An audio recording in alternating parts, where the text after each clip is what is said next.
मेरा अवसर। एक शब्द आता है मोडल वर्ब के रूप में वुड। वैसे तो मोडल वर्ब की संख्या 13 होती है, लेकिन उसमें एक वुड मोडल वर्ब है जिसके तहत एग्जामिनेशंस में बहुत सारे सवाल आते हैं, क्योंकि उसमें एक टॉपिक आता है वुड के तहत ख्वाब या कल्पना पढ़ने को। और ख्वाब या कल्पना दो तरह के होते हैं, एक होता है वर्तमान की ख्वाब कल्पना, एक होता है गुजरे हुए दौर की कल्पनात्मक पश्चाताप। तो हम सबसे पहले देखने चलते हैं वर्तमान की ख्वाब या कल्पना।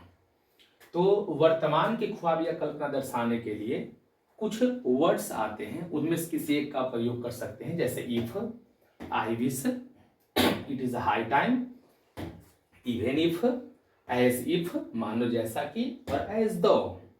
इनमें से आप किसी एक का प्रयोग कीजिए। उसके बाद का जो कंस्ट्रक्शन आता है वो होता है सब्जेक्ट प्लस वर या V2, और वर्ब के बाद ऑब्जेक्ट के स्थान पर वर्तमान की ख्वाब या कल्पना में सब्जेक्टिव केस का प्रयोग होता है, क्योंकि आमतौर पर वर्ब के बाद ऑब्जेक्टिव केस आते हैं, लेकिन इस स्थिति में सब्जेक्टिव केस आते हैं। तो वर हमारा बी का दूसरा रूप है और ये तो V2 है ही, तो कह सकते हैं सब्जेक्ट प्लस V2 पास्ट इन डिफिनिट टेंस। अब कहिएगा सर वर या V2 में अंतर क्या है? तो जब वाक्य में होना या बनना का अर्थ निकले तो हम वहां वर यूज करते हैं, और जब होना या बनना को छोड़कर कोई दूसरा अर्थ आए जैसे जाना, तो उस अवस्था में हम V2 यूज करते हैं। ओके, उसके बाद जो कंटेक्स्ट मेरा तैयार होता है वो होता है subject plus would plus V1 plus object. Would plus V1 plus object, क्योंकि मॉडल वर्ब के बाद हमेशा V1 आता है। तो अब इसको बनाते हैं।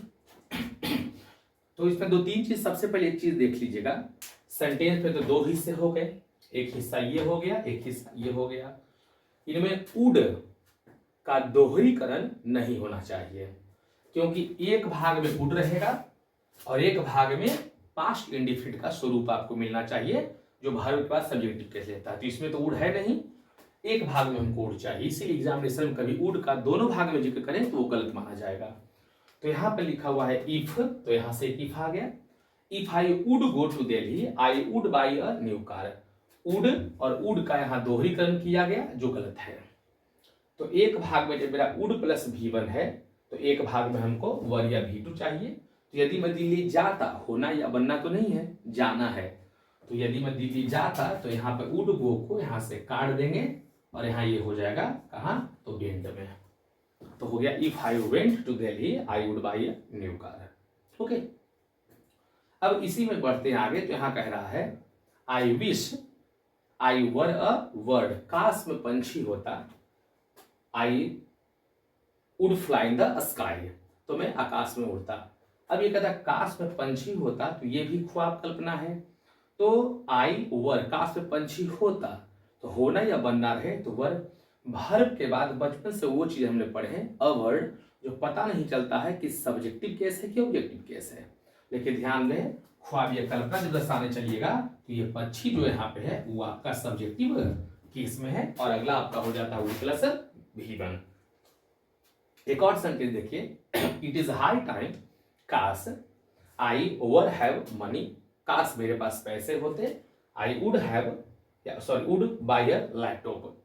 तो वुड प्लस V1, यहाँ हो गया आई वर। और है प्लस नाउन, ये जो आपका है प्लस नाउन है ये अधिकार को दर्शाता है। तो यहाँ आई वर हो गया, काश मेरे पास पैसे होते, फिर होना है तो आपका वर हो गया। सेंटेंस आपका बिल्कुल क्लियर है।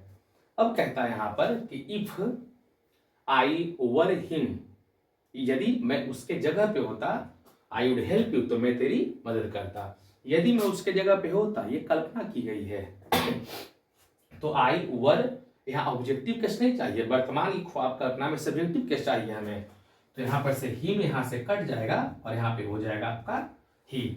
एक चीज ध्यान रखिएगा, कभी भी वर्तमान की ख्वाब या कल्पना में आपका V1 या V5 जो हमारा दर्शाता है किसको, प्रेजेंट को, यूज होना नहीं चाहिए। वर्तमान की ख्वाब या कल्पना में जब भी आता है तो V2 आता है जो दर्शाता है किसको, पास्ट को दर्शाता है। V1 या V5 नहीं आना चाहिए। तो एक सेंटेंस यहां से और निकल के आता है आपका कि इट इज हाई टाइम, कहता है it is high time we renovate our old house. We renovate, we plural verb का पहला रूप आता है, उसने बड़ा शिद्दत से V1 लिखा है। लेकिन हमको मालूम है कि इट इज हाई टाइम मतलब काश कल्पना है, तो कल्पना वाले भाग में V1 या V5 का प्रयोग नहीं होता है, हमको चाहिए V2। इसलिए यहाँ पे वी जो रिनोवेट यहाँ लिखा है, ये वी रिनोवेट यहाँ नहीं होगा, यहाँ पे होना चाहिए रिनोवेटेड। तो वर्तमान की ख्वाब या कल्पना में वुड का दोहरीकरण नहीं होता है। एक भाग में आपको पास्ट इंडेफिनिट का कंस्ट्रक्शन चाहिए, जहाँ वर्ब के बाद सब्जेक्टिव केस यूज होता है, और एक उसका अगला भाग में वुड प्लस V1 चाहिए। तो वुड का दोहरीकरण से बचना है, V1 या V5 नहीं आता है। जब भी आएगा तो वर्तमान ख्वाब कल्पना में V2 आता है, और सबसे बड़ी बात इसमें वाज का प्रयोग नहीं होता है।